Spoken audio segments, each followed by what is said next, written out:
Good afternoon, everyone. Welcome to MilSpouseFest's MSF cast on mental health awareness for the month of May. My name is Maria Melvin. Some of you may remember me as the Community Outreach Manager for MilSpouseFest. In case you were wondering, Julie Shepard is under the weather and not feeling well, so she's behind the scenes today.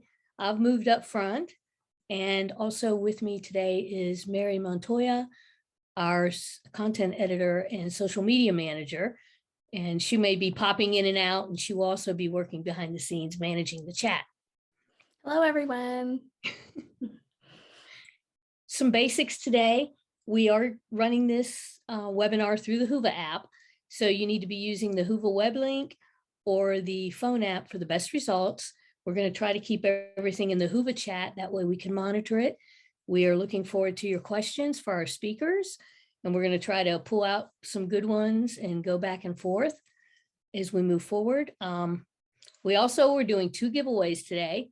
We're going to do one for someone who's logged in right now, and I will let Mary pull that name for me. And then we will do one later on for someone who stayed with us to the end of the webinar.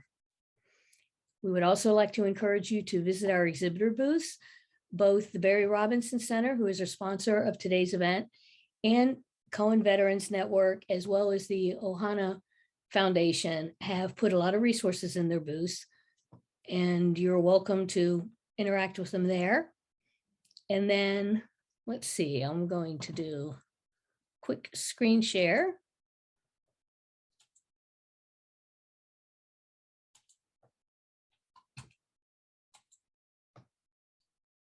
And I hope you guys can see that, our cast.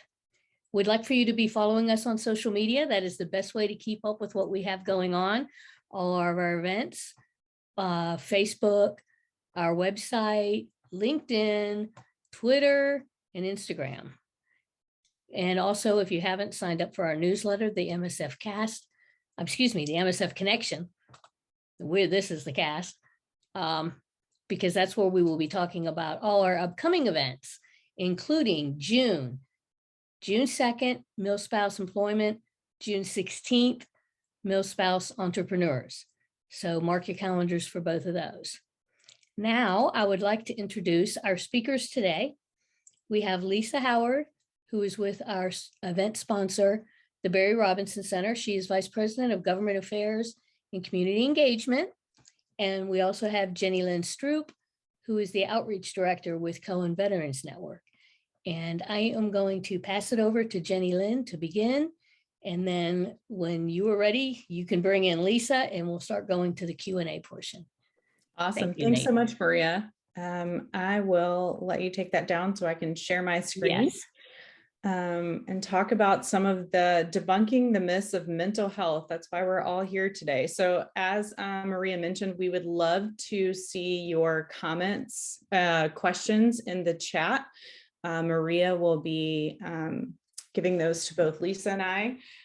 As Maria mentioned, I'm Lynne Stroup. I'm the outreach coordinator for the Stephen A. Cohen Military Family Clinic at BVSD. That is one of our 22 clinics that we have open across the country. I happen to work for the one in San Diego, but we are most places that you are and offer telehealth services if you aren't in the same city that our clinic is actually located in. So what are some common, a year or so ago, Cohen Veterans Network dug into some of the common myths that we have heard either from clients or folks seeking mental health treatment, or just in the general population of why people don't go seek mental health. So we're going to debunk some of those today. Oh, there's our map with all of our clinic locations on them. All of the blue ones are coming soon. And all of the dark gray areas are, even though if we do not have a clinic in that state, we have clinicians licensed for those states. So you can also get treatment if you live in one of those dark gray states. So what are some of the myths we've encountered with mental health? The first one is treatment doesn't work. As I'm sure Lisa and I can both attest to, treatment does work. There are a lot of people, and this goes hand in hand with the PTSD is only a veteran issue. A lot of people assume that things like depression, anxiety, PTSD are lifelong ailments that you're never going to recover from. And that is simply not true. The research shows that with good evidence-based care and the right support, those are things that you actually can work through and come through. So they're not like, they are not untreatable. Sorry, lost my word there. Lisa, do you have anything to add to that? Yeah, I like to also talk about when we go in for mental health treatment, you have to consider it just like you would for physical care treatment.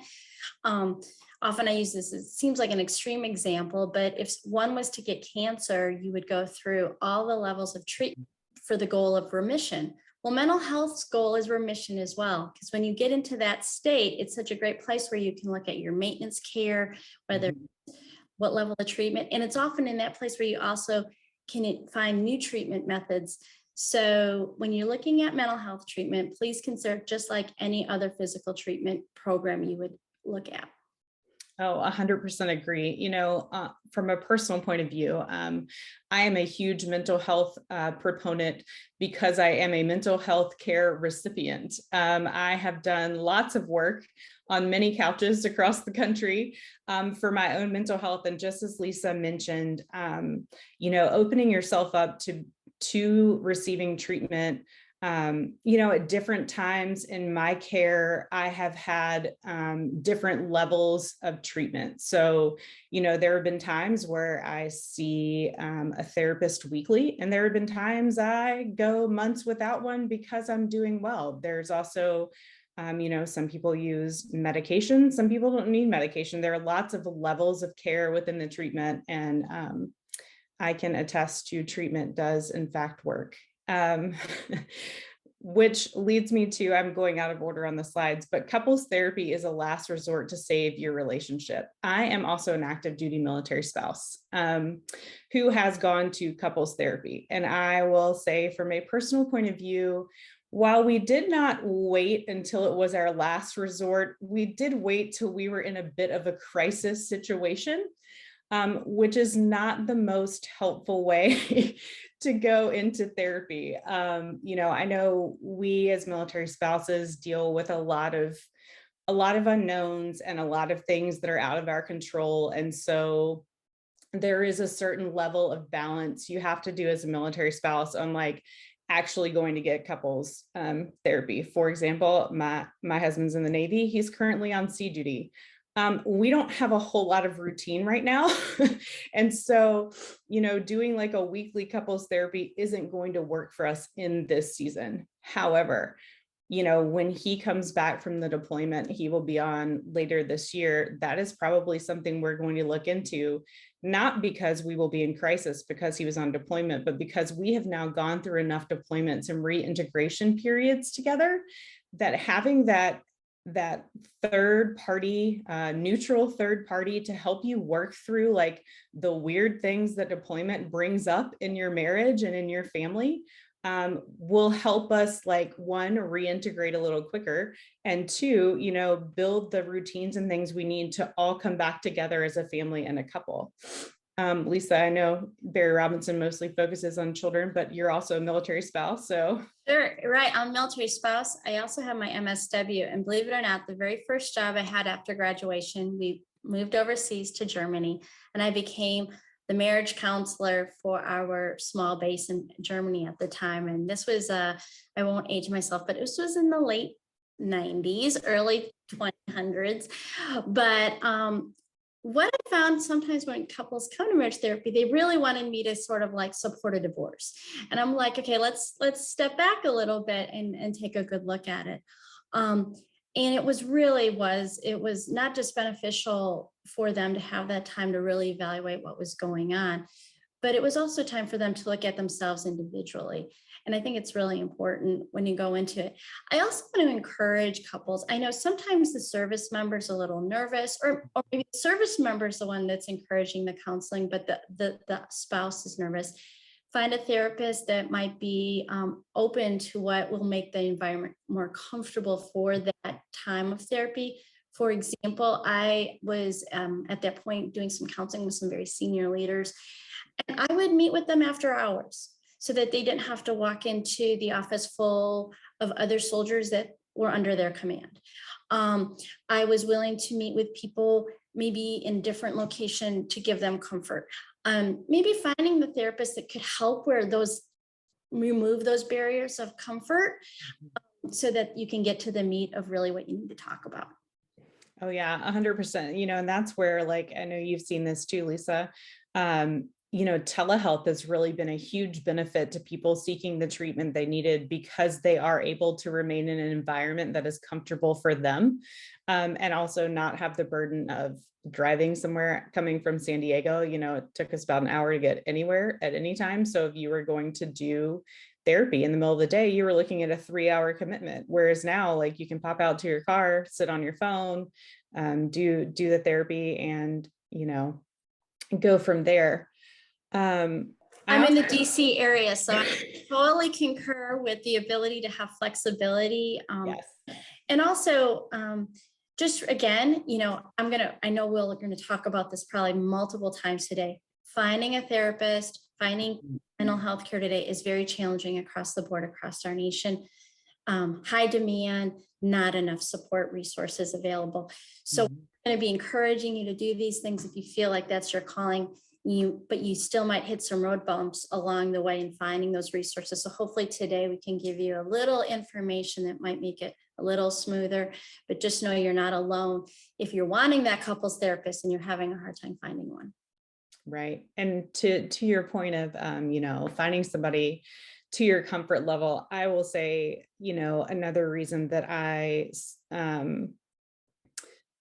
am really proud to be a member of the Cohen Veterans Network is that we do military culturally competent care. And so walking in the building for me feels like home, because the majority of our employees are military affiliated themselves. They are either military spouses like myself, or veterans, or grew up as military kids. And so there's an inherent understanding of what you're going through. And what I've found is that when I find those people who understand the lifestyle we lead, my care is significantly improved, mostly because I don't spend my first 4 sessions explaining who I am and how I have so much life packed into such a short amount of time. And it really allows you to just get down to the work of treatment and feeling your best, and fulfilling life. I have to jump on this one because the uniqueness of also the Barry Robinson Center, where we're going to get into the nuts and bolts of it, but 100% of the children we serve on our campus are all military connected. And as a result, that means that our campus, our staff needs to be very sensitive to the military culture and understanding from entrance to exit. And when you don't have to explain what a PCS is, a TDY,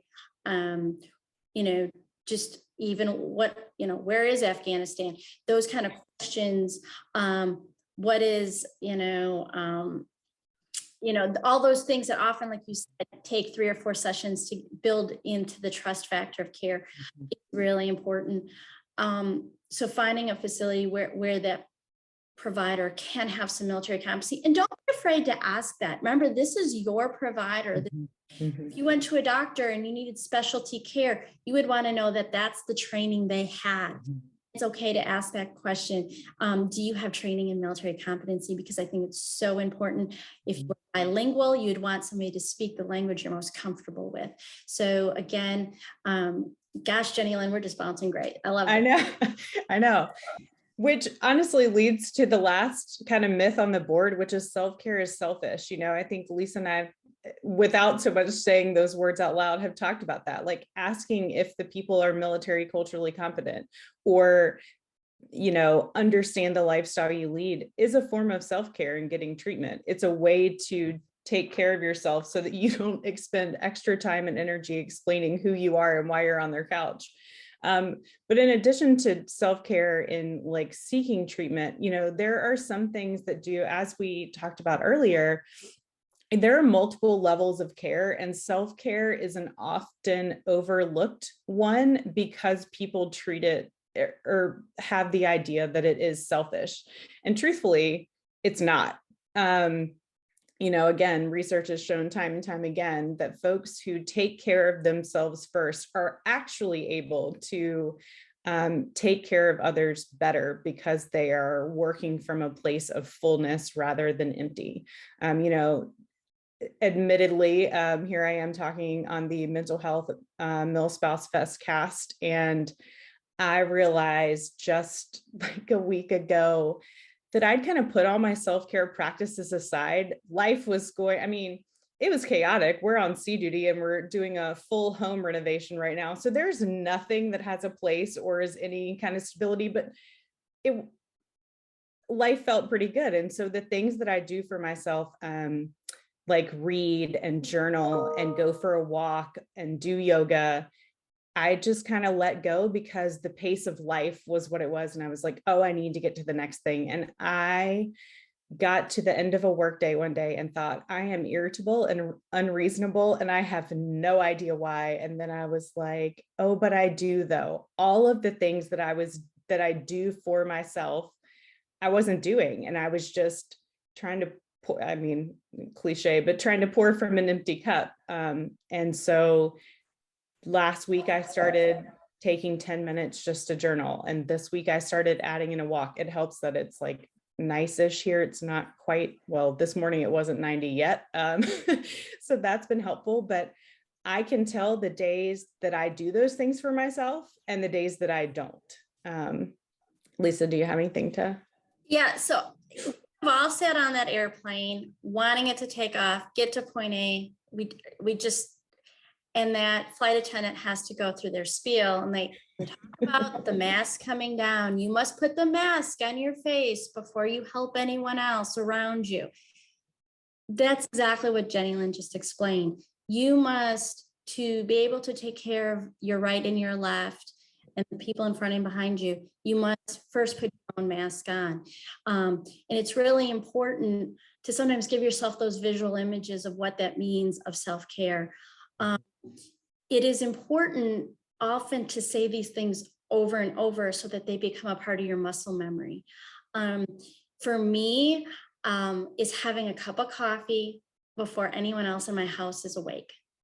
I may have to get up even earlier. I'm already a morning person, because if I have a little bit of that time, a little time for self-reflection, look at my calendar before I have to put on everyone else's masks, I have had that chance.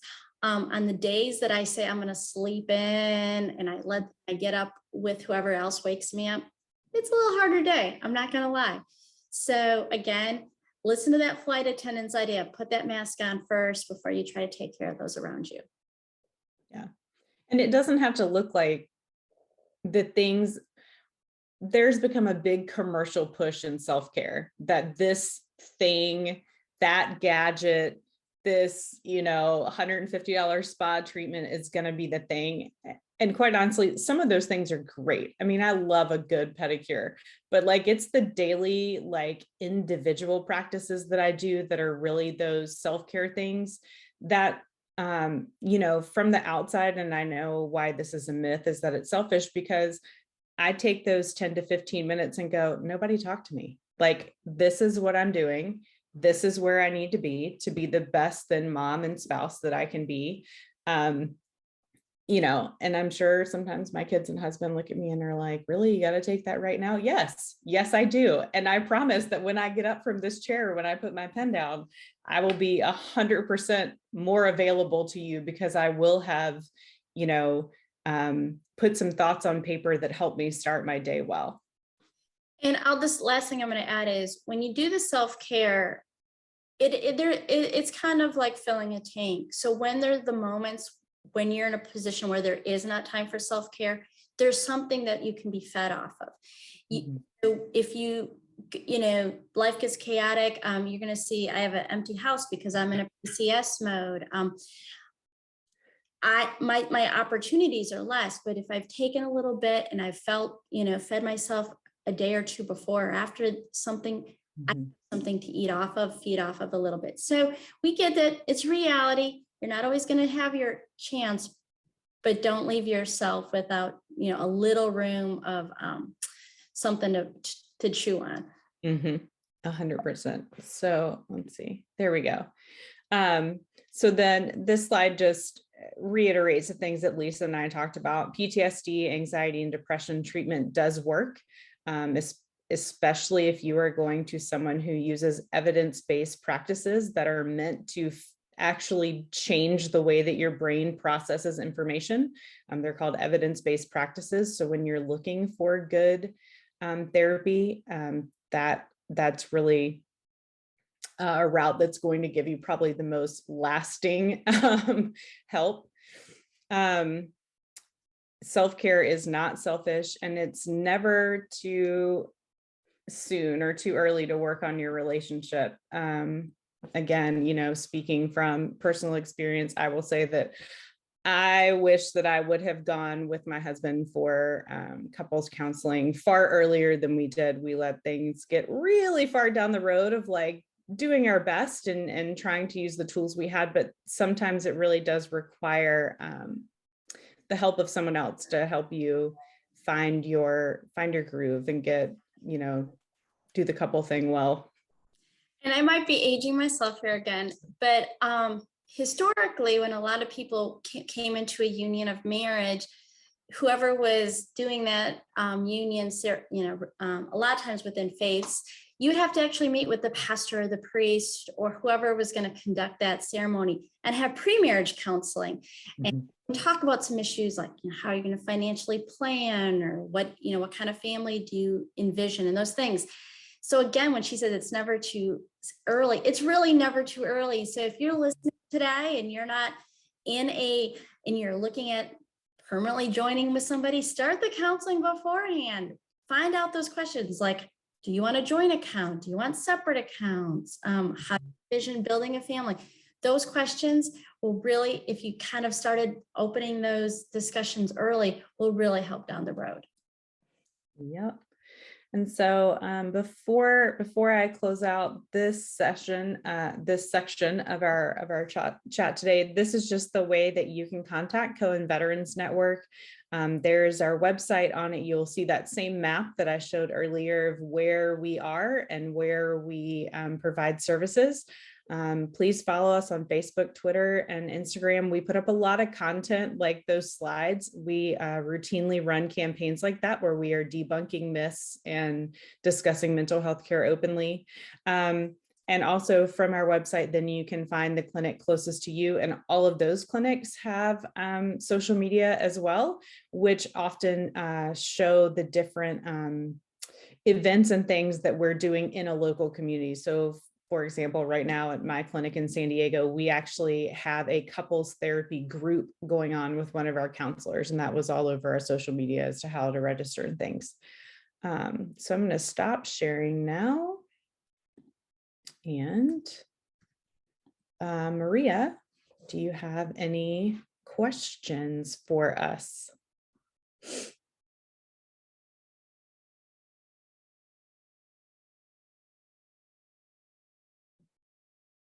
You're muted, Maria. If you're talking, we can't hear you. Okay, sorry, it went back on mute. I had it unmuted for a second. We do have some multiple questions that just started rolling in. Ooh. And let's see. I'm going to start with the ones that were done as the Q&A before we began. Oh, nice. Which the first one of those, I'm going to read off 3 so you can hear them and maybe we can go back and forth, or actually, no, I'm going to do them one by one. Perfect. What are the alternatives we can try to help with mental health? Alternatives, like instead of going to therapy or treatment? I think that might be what the question, okay. Yeah, I'm not really clear on it. I mean, I will say kind of to Lisa's point about like premarital counseling, and it has the word counseling in there. Actually, most service branches offer a ton of resources through we're Navy, so it's Fleet and Family, offer a ton of resources through there, everything from how to financially plan for your future to you're having a baby and here's what comes next. They actually do counseling too at Fleet and Family. And then there are several other programs that are run through like a Fleet and Family type thing, like Focus, that are really meant for non-crisis situations. So you want to learn how to communicate better, this is the program for you. You want to, like, it's not counseling, it's actually helping you learn how to communicate better with your spouse. Focus is also for kids too, and helping kids learn the strategies of how to express what's going on in their little bodies. You know, so those are some things that are not clinical treatment or clinical things that as a military spouse or service member, we have available to us. And there's a wealth of resources. There's, Sure, you know, and I would, yeah. I was gonna say, like, with the Army, we're an Army family, so you have the Army Community Service, again, a lot offering those courses. And, you know, as somebody that's worked at the Army Community Service many years ago, please take advantage of those courses on communication and parenting or financial planning, because again, somebody's prepared for them and they really want to, you know, give you that little leg up. And again, you know, when you're looking at alternatives before you're feeling like you're at that crisis point, do a sleep check. Are you getting the sleep that you need? You know, have you done one too many drive-throughs that week? Hey, we're all, let's admit it, you know, especially a family, it's just very convenient. You know, what is the routine like? What is there something new that has gone on? And I'll talk a little bit more between the difference in a situational mental health problem and a chronic mental health problem, but it's kind of exploring some of those things. And you're going to find out, looks like the Air Force is the family advocacy program. Air Force, thank you to Kimberly. I think that, again, we have options. And, you know, even if you're not near a military base and you're serving outside of one of those remote areas, see what your community offers. NAMI is another national organization. I can't remember what NAMI stands for right now, but they offer free coursework as well to just kind of tap into where you're at. And I will tag on before we go to the next question, because they're starting to roll in quick now. Don't forget that you can, as a service member, family dependent, you can use any of the branch's services. So if you're in a joint area like we are here in DC, Lisa, and even down in the Hampton Roads area where you are, Jenny Lynn, you know, if the Air Force Base is closest to you, go there. Don't fixate on your branch. You can find something somewhere. Okay, we have another one here. Oh, I just want to talk to somebody mentioned Military One Source. So I was also gonna, that's nationwide. Call them. They can literally point you to just about anything. I was able to take a tour of their facility when I was up in DC a couple weeks ago. And I learned I mean, I've been a military spouse for about 15 years, and I learned things that I didn't even know they did. Like they can help you with taxes, which is something I didn't know. So they're a great wealth. And the other thing I'll say that's been super impactful in my life is having a mentor, whether that be somebody within the military community because you want to learn about the service you've married into and its traditions and cultures, because they do come with that. Or, you know, somebody like a spiritual mentor, or, you know, someone who is living the life that you aspire to live is someone great to have coffee with. That is good. I like that. That is true about a mentor. That's really helpful. Okay. This one might be difficult too. Is there like a retreat that is specific for mental health? Yeah, I'm going to say within our agency, we don't, because, and we'll get into that, we're a residential program. Historically, within the services, often the chaplains would offer different marriage retreats. I can't think, it's Credo. Credo is the one, at least with the Navy. Yeah, the Army called it something different. Okay. That is another, and again, it is not faith-based specific. You know, it's been a number of years. I've been married now almost, goodness, I've been married almost 27 years. But, and we've been on active duty. He's been on active 28. So yeah, reach out to your chaplains. That's probably good to leave with, Maria. Good. It is, and actually there's two questions that segue or tie in. And the next one was, are there resources to help Tricare beneficiaries get connected with Christian counselors? I'm trying to get some counseling, but having difficulties finding a counselor. Hmm. And then there was another one that said they knew about Credo, but they didn't know about specific resources for reservists. So I don't know if either of you know, or if this is something I need to hit the Mr. Google on and try to find answers for our people.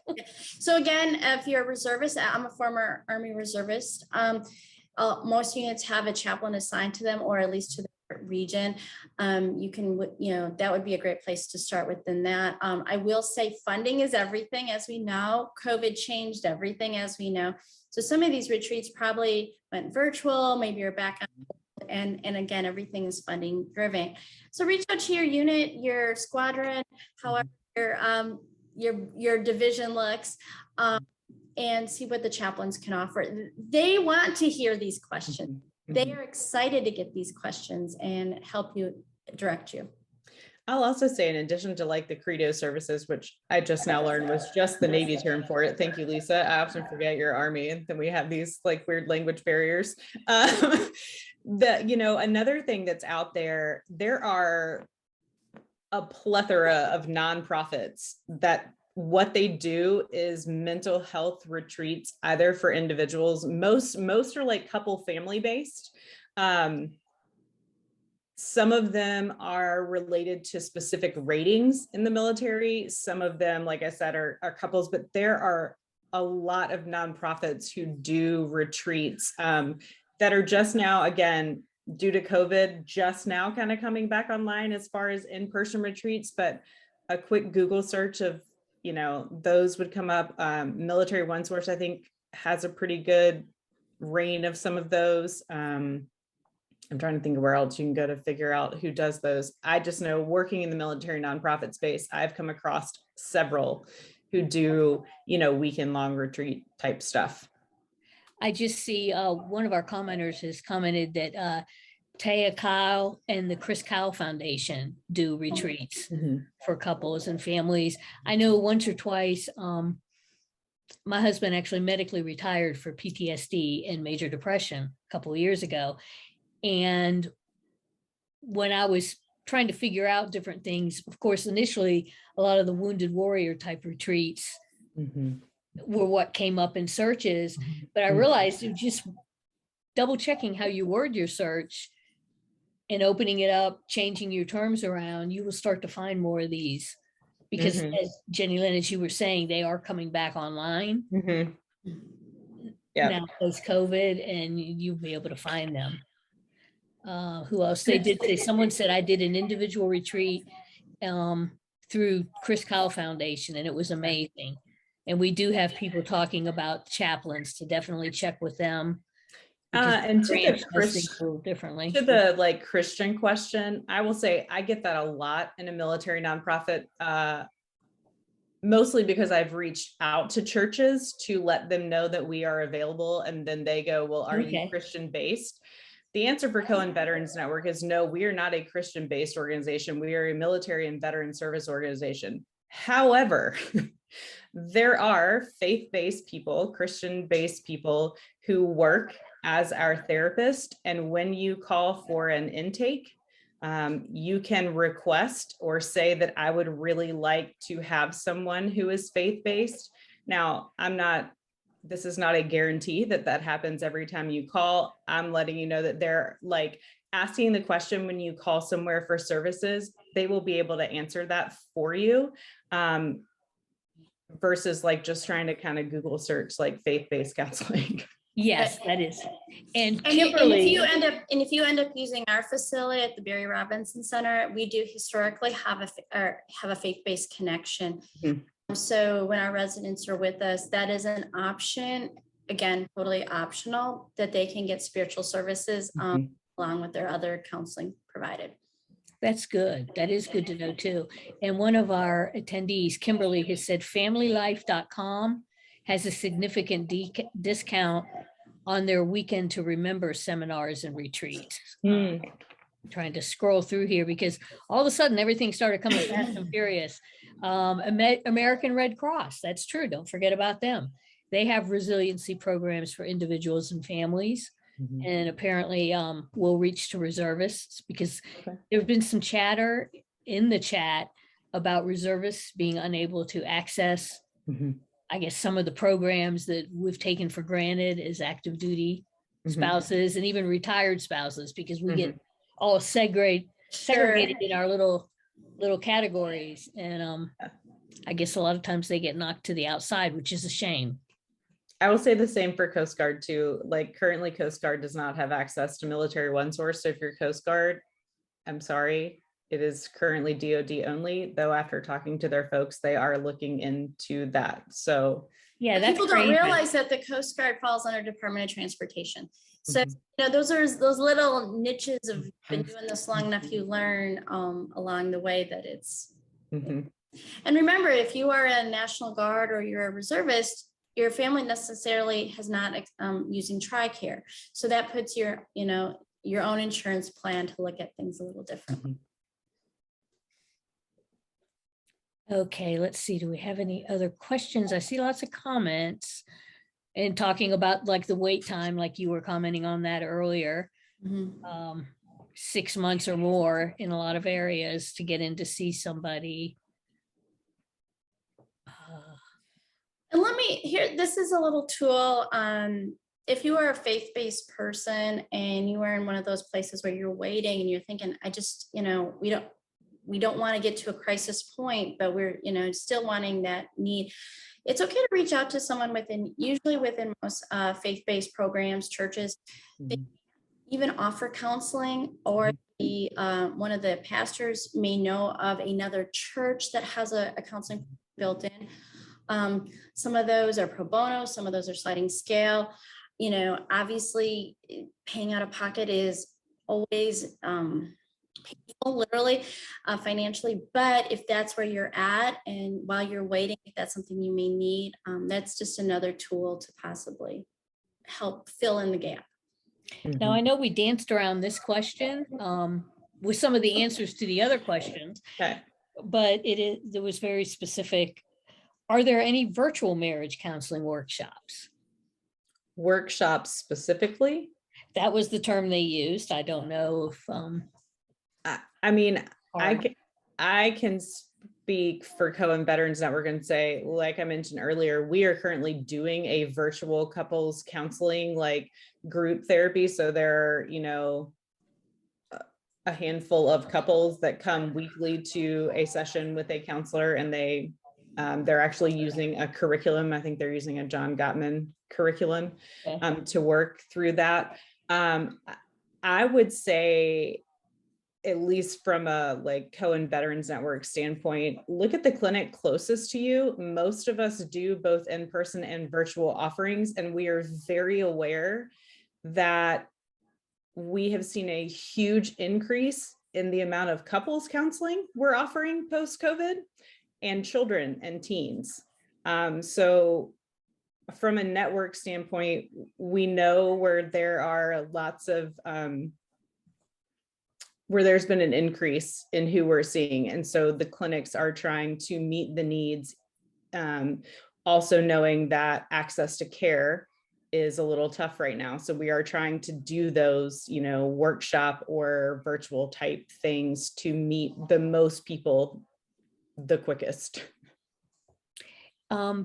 Signing up for those, Jenny Lynn, would that be through going to the Cohen Veterans Network website and then choosing a location?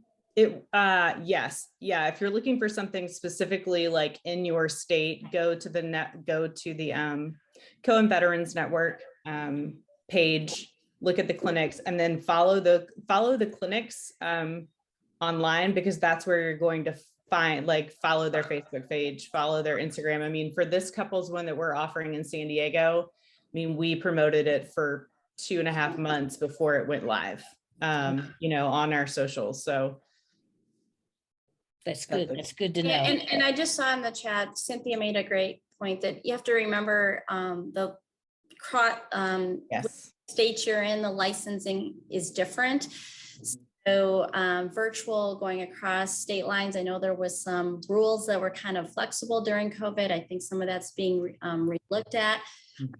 So again, you know, there's, with everything we know, there's bureaucracy and guidelines, but definitely there's ways, hopefully moving forward, we'll be able to reach more people. Mhm. So we mentioned kids. Do you want me to go into the kids section at this point? Well, actually, I have a question that you can Okay. probably give a lot of input on, which is, can you, or can I ask here, ask how to find a counselor for a tween?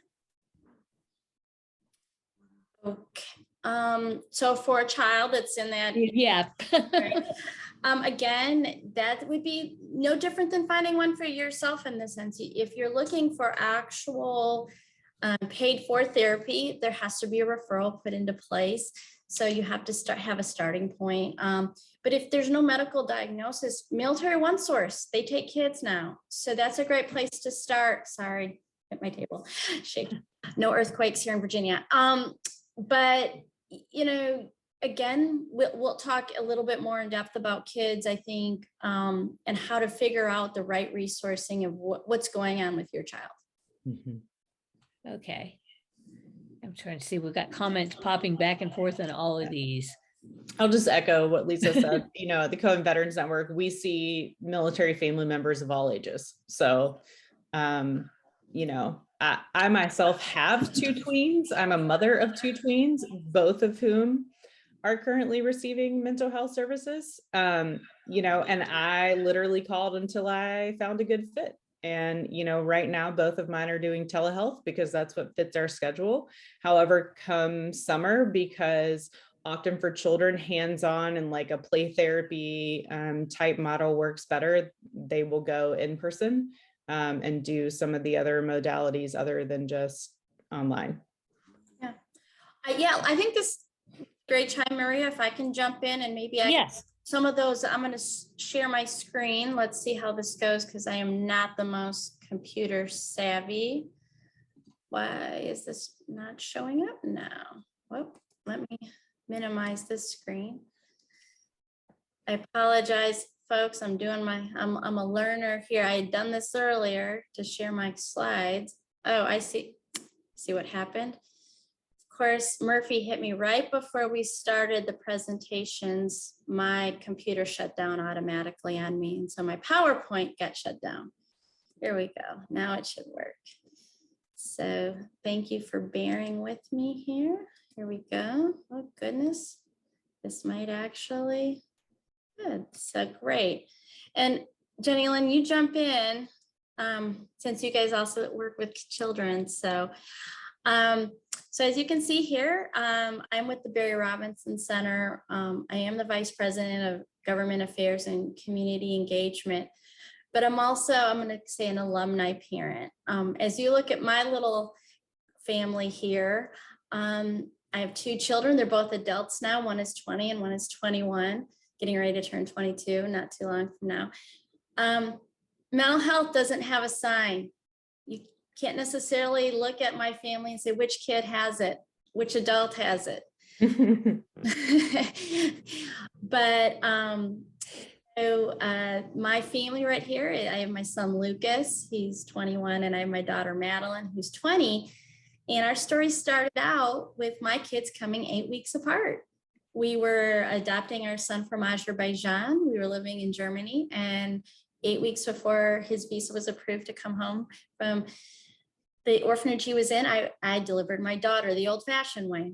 So every family comes together differently. Each one has a story, but love is what brings us together. And it was our son that brought us to the Barry Robinson Center, and that's a part of our journey. So we're going to move on here, but I want to talk a little bit about kids before we get into the nuts and bolts of what the Barry Robinson offers for families when that crisis point hits. But kids don't say, they don't walk in the door, they don't jump in your car from the carpool line and say, I had a hard day and we need to talk. Usually they're going to say it another way. They may say, will you play with me? We want to play a video game. I don't want to talk right now. I'm going to my room. So you have to listen to the cues. And because, like we were talking about, we get so busy, We're not, with all the demands of the day, we're not always listening to the cues that our kids are offering. So if your kids, your tweens, your teenagers are now adult children, and trust me, raising adult children may be harder than raising toddlers. Listen for the cues. I love this picture because I think it's a great place to kind of do a self-evaluation of your kids. Where is your kid on this treehouse? Is your kid under the stable, cemented, barrier? Do you have the kid that's fearful, anxiously climbing up that ladder that's moving and wiggling and fearful that a wind is going to come by? Or are you got the kid that wants to be on that swing over the water?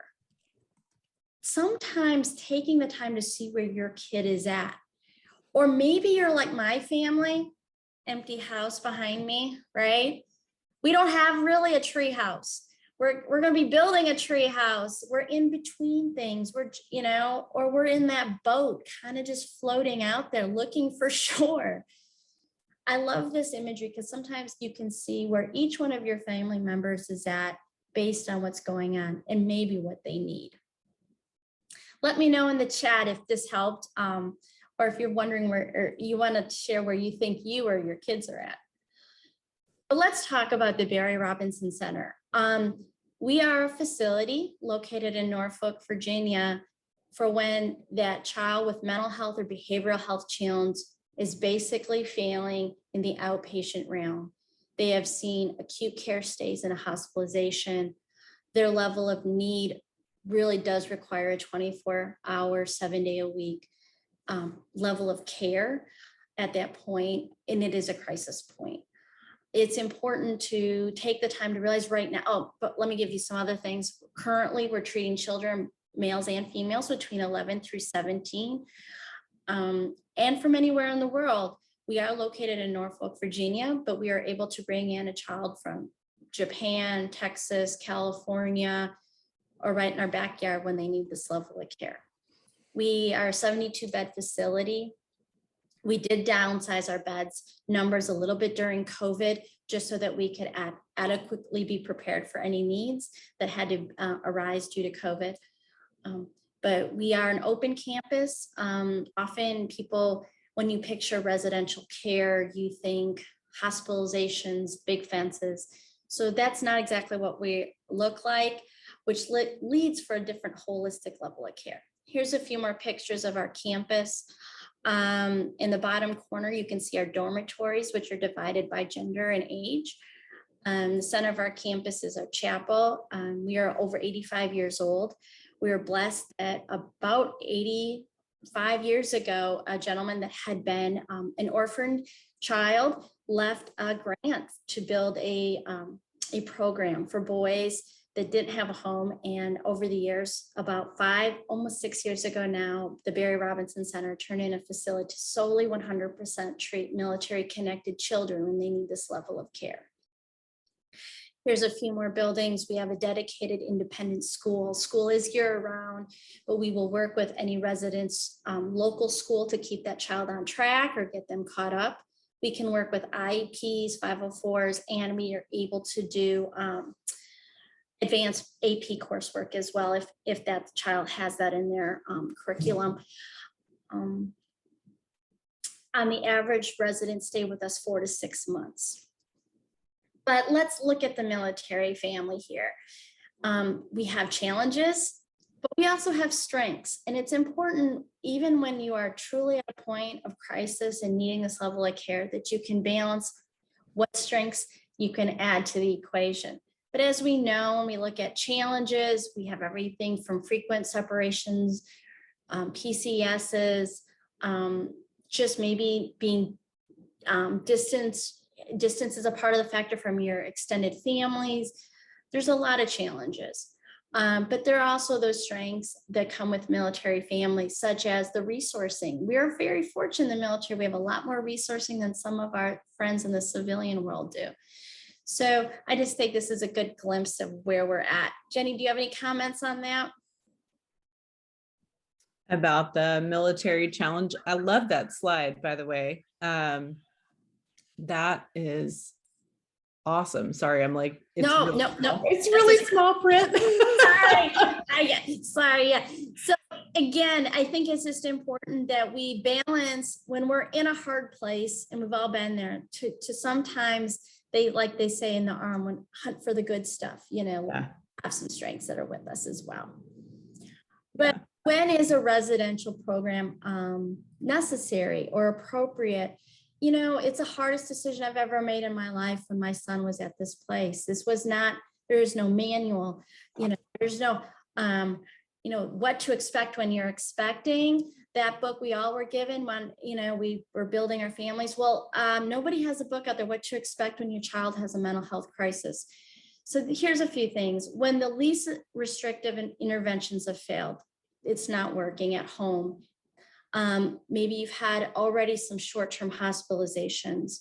Medication isn't seeming to be a factor, and adjustment could be needed, should be needed.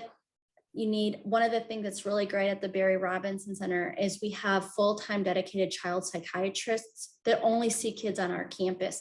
That means they are getting one-on-one attention by a psychiatrist who is administering medication. 24-hour care when kids are in a place where safety is an issue, there's self-harm involved, suicidal ideation, suicide attempts. We are able to be a support network for that. The behaviors are significant. They're being seen at home, school, or in the community. Intensive therapy that once a week, every other week, once a month is not cutting it.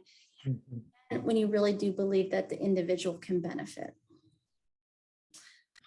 Here are just some of the clinical presentations we see when a child comes to us. I never say this is 100. This is just to give you some idea of the diagnosing and behaviors we're seeing when kids come to the Barry Robinson Center.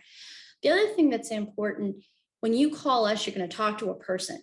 If you have questions, you can reach me. This morning, true story, not making it up, a mom found us through a comment I had made on a Facebook page a while back. She's in need of some additional information for her family. I was able to get her within 5 minutes to at our facility to see if we're possibly what their family needs at this point. And if we're not the right clinical fit for what your child needs, we're not going to say, I'm sorry, good luck. We're going to say, we know of some places that do treatment that you're needing, or your child needs a higher level of, or maybe they need a fenced-in facility due to elopement issues, or they're in an active eating disorder situation, which we don't treat active eating disorders. So those would be things where we can help guide that family to the right facility. And again, Maria, if you have if people have questions along the way, don't wait to the end, just throw them in the chat and I'll be glad to stop. So what do you expect when you get to Barry Robinson Center? Well, your child's going to go to school. A lot of parents are concerned, oh, they're going to get behind.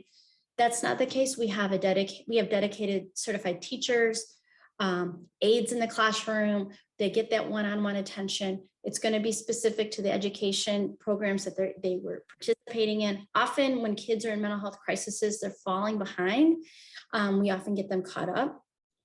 So we will work with that. Our principal, as I call him, Eric, of our school, is retired military. So again, that military competency and understanding how important it is that those credits transfer, we understand that need. You're going to have the weekly meeting with your psychiatrist, individual counseling, family counseling. Family counseling is so important. We have a program called PLL. It is mandatory that you will whether you are located in Texas and your child's with us, we're going to have that regular weekly sessions. And we actually, after discharge, stay with our family for at least 30 days doing family counseling. And that's a free of charge thing. And I say that because it's so important that transition back home is smooth after discharge. And again, often kids come to us and maybe they didn't have the right diagnosis, or we're concerned there might be something else going on. We'll set up the psychological testing and have all that done. And some additional programs, because, treatment should be holistic. We can offer, we have the trauma-informed treatment, We offer spiritual counseling if interested. We have equine program. Horses come to campus. We have a dog, Bo. Because we all know that pet therapy can be such a benefit to those. Music programs, art programs. If your child plays an instrument, they can bring their violin with them, or we have a choir on our campus. So we keep those social skill building is important. Our recreational team, we have recreational therapists, but we have a team of recreational therapists because it's so important. Often with mental health, those kids have started to self-isolate. We got to rebuild those social skills again, and also into the community. And now that COVID has changed, where people are getting out again, we do community activities as well. A little bit more on our education. Just explains a little bit how that works. Here, just so parenting and community support. As a military family moves through the journey of parenting, recognizing you may need to seek additional resources. We've been talking about additional resources already today. How and where and when do you find this? Those are hard, right? We've already kind of hit some of these questions. So what did I come up with? Well, first of all, if you think you're at the place where Barry Robinson Center is where you're at, take a screenshot, whatever, you can get a hold of me or these folks will be glad to help you. But also take a screenshot and put it in your toolbox, because 99% of you will never need to understand this firsthand at this level, but somebody in your unit or your neighborhood or your family might. And we're here to serve those military connected kids. You be the resource. Short story. We had been stationed in Fort Hood, Texas, had made great friends while we were there. My friend Tracy had at some point posted on Facebook about her son Wyatt getting care at the Barry Robinson Center. And of course, I had sent a personal message. About 3 months later, we were now in our own personal crisis. And it was that I reached back to Tracy, couldn't remember the place. I just remembered her talking about a place. And that's how we found the Barry Robinson Center. As we know, military spouses are often the best phone book. For those that don't know what a phone book is, the best Google for each other. So put this in your toolbox. But there are other resources. And here they are. We got the Cohen Veterans Network. We got Military One Source. Our MFLEX, we didn't really talk about them. They're another great resource in your community. Some schools have MFLEX. This is also a great place to start, especially whether it's individual, couple, or kids. Your Dodeo school is another place. I know the schools, people get afraid of the schools, but schools have resources and they're connected to their counties. So, don't be afraid of the schools. Obviously Tricare and MSEC. I included them. They do a lot of great trainings online, a lot of good suggestive areas of how to support your family. And then I have a cute little picture in the corner of my tribe. And two of those folks in my tribe have already retired. Another one's still serving with us. And it is that military spouse mentor that has often been the link to all those great things that have helped us along the way. And yeah, I think if you have any questions or comments, I will get rid of the stop my share. I have been monitoring and looking, and so far I have not seen any additional questions. If anyone out there listening has them, now's the time to type them in, because we do have time available. We can keep answering questions, or we could start to wrap. It just depends. I'll just give my plug for Barry Robinson. Though I work for a clinic in San Diego, I actually live in the Hampton Roads area, and I was fortunate to take a tour of the Barry Robinson Center, I think this fall. And the campus is beautiful. The staff is delightful. Quite honestly, I was like, oh man, this sounds amazing, but it's for kids only.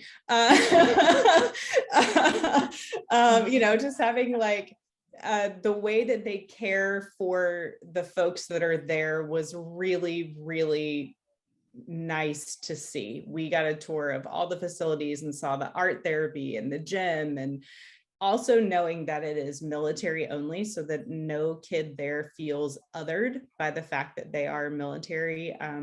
Really, I love that as a mom to military kids. And the other thing, Lisa, I love that you put MSEC on your slide. They have such good resources that really help filling the gaps for military kids. And that's often where our kids start to spiral, is that there's a gap from all of our moving and they don't ever feel like they can catch up. I have seen that in my own children. And so having the MSEC programs that help parents like monitor that and fill the gaps has been a great resource for my family. Yeah, I couldn't agree more. And we're a non-for-profit as well. And so it's all these non-for-profits that really come to, I mean, National Military Family Association, they do some great work. I mean, everybody really wants to fill these gaps and avoid to the, really, how beautiful it would be that you didn't need a Barry Robinson Center and we could turn it into a military spouse retreat. I would be glad to have that up. But the reality is mental health can be chronic. And how many of us have families where we have a yin and a yang, where one just like feeds off of the move and loves the challenge and, you know, has internal drive. And then you have another child, same family, same struggles. If you just move the water glasses from one point to another, we're all made up differently. So, that's why it's important when your child feels, one of the things I have shared previously in other webinars is if you're starting to notice some symptomology, some change in behaviors, maybe some physical, get a physical. We don't know what's going on with our biology. It's always important to take care of ourselves.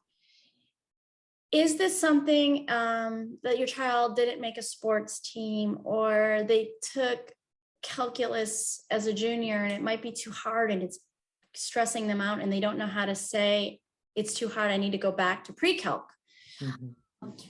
Or is this something that has a deep chemical chronic related issue that needs true analysis and time to put a good plan together? It's important to figure that out, and it's okay to figure that out.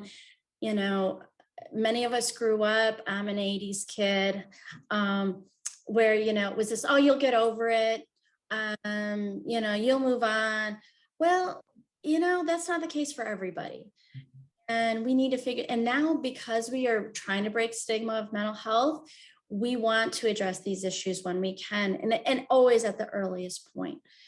But I just want to, like I said, be a resource, be in your toolbox. Often you will be someone else's 911. Yep. And I will add, if anything today triggered you in a way that is not in a pleasant place, or you're seeing something that could be very unsafe with yourself or your family, please seek help immediately. Go to a local ER or use your 911 resources, because most important, we want you to be safe and we need you to be healthy. Oh, and speaking of 911, coming July 1st, we'll have 988 instead of having to call the really long number. Oh, the full number. Prevention. It's now going to be 988. We'll get you immediately the help with a suicide crisis counselor. That is great. Excellent. And you know, many of us grew up in a world where we learned this thing called stop, drop, and roll. And we all, so I know that means if I get on fire, stop, drop, and roll, right? To put out the flames. I learned that because I heard it over and I heard it over and I heard it over. It became muscle memory. So now Jenny Lynn has just taught us 988. Let's say it again, 988. It needs to be muscle memory, just like 911, because it will save a life. We do have one comment that isn't really a question, but it's, I think it's related, I understand, to the question about seeking care for tweens. And it is, I love that this inpatient program exists for our children, just desperate for help to hopefully not get to this level. Mm. I don't know if you have any tips for this individual. Because again, there wasn't a clear question here, but they're obviously in a situation where Well, they are trying So to. again, yeah, so again, it's, there are a few things out there. There's called intensive outpatient. IOP is often the acronym for intensive outpatient. That might be a place. There's partial hospitalization programs, which are day programs where you're getting intensive therapeutic support, but you live at home. There are some in-betweens before you need to a point of residential care. So if you're at a place where that therapist doesn't feel like it's enough, or the medication management seems off, you can always see if there's an intensive outpatient program or a partial hospitalization program. Those are also good programs where they can do a little deeper look at what's happening and what's going on. Thank you, Lisa. Well, our questions seem to have slowed. I do want to announce that we had a winner drawn here at the end, and that is Jill Jones. So thank you for sticking around with us, Jill. And then earlier we announced in the chat, it was Christina De Jesus, who was our winner for signing on at the beginning of the event. So thank you to both of you, and you will get information from us about your prize. I don't know if anyone has any great parting words. I do want to remind everyone to sign up for our June MSF casts, both the one on employment and entrepreneurship. So we look forward to that. I'm hoping someone will drop those links into the chat for everyone. And if either of you lady has any final words, otherwise we'll wrap this up and send everyone on their merry way. I have one more resource I want to offer to the community that kind of addresses some of those ambiguous questions. If you're curious about what it looks like to notice someone who's starting to have like mental health issues, there's a program called Mental Health First Aid. It is like CPR, but for mental health. It teaches you the signs and symptoms of someone who is starting to slip into a mental health crisis. And it teaches you not only how to aid them in getting the care they need, but keep yourself safe as the helper, which is a super important point, especially with mental health, because as we talked about before with self-care,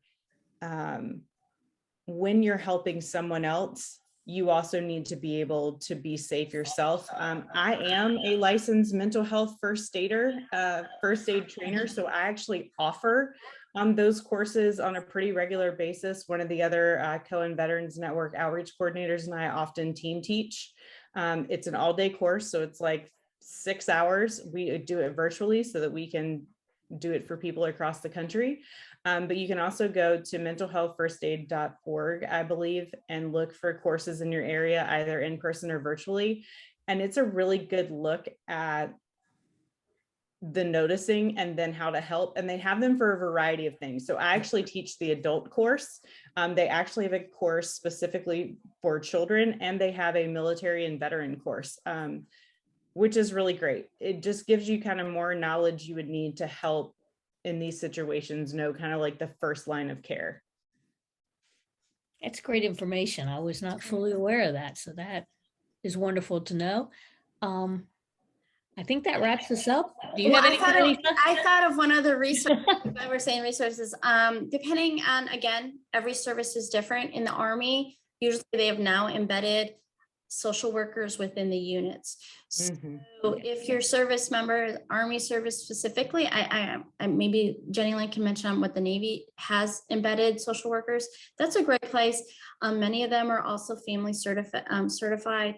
So they can be also another resource for you and your service member if this is ever needed. But please, again, and last thing I'll say is social media is great. It's a tool. This is what brought us together today. I'm so excited.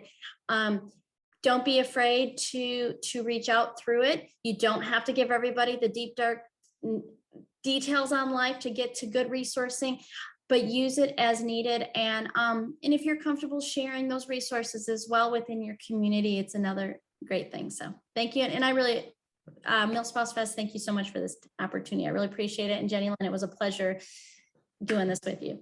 Absolutely. Same. Well, thank you both, ladies, both you, Lisa, and Barry Robinson Center for sponsoring the event, and Jenny Lynn for coming along and talking about Cohen Veterans Network and what their offerings are. From MilSpouseFest, I thank you. We appreciate everyone joining us here today online. Hope you have a wonderful rest of your afternoon.